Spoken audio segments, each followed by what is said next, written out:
Hello guys welcome to my mini blog. तो सकाल सकाल आम जीजु आम बाहरी जाइलु आमर बड़ जीजु घर को आ रास्तार बहुत ठंडा लगला आठी माँ समस्त चा दौची आ समस्त ये ठिया कथा होती ये भेणे भी चा पिउछंती नानी आनिक मत चा देला आ मुझे ये चा पिउछि।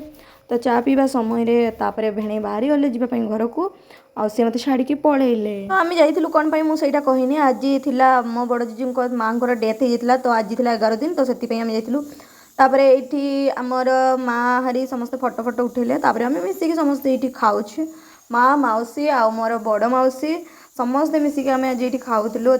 मो बापा आसते बापा सहित टे कथा होकर सी आज जीवार बाहर को तो सी पलैले आम सहित कथबार्ता करके समस्त सहित मिसिक कथा होकर आम जाइलु से बहुत बड़ दांतिया मुहर हाट हुए आउ मुझे किसी गछ माने लगेवाई आम बाड़ी में तापर आम नहीं आस सारापर ये आम माँ मु बड़ माँ समस्त मिसिक खाऊलु आइसक्रीम। तो आइसक्रीम बहुत भल था समस्ते खाइलु तो एंजॉय करके आम बुलाबुली करके पुणी पड़े आसलु घर। तापर मु आसी घर को आउ घर को आसली मु बस रे आउ आस सारापर ये गेलु मत अपेक्षा करता तो मुझे आसिक सहित खेलिली लगिली बुल्ली दिज मिसिक एंजॉय कली। तो रही जय जगन्नाथ बाय बाय।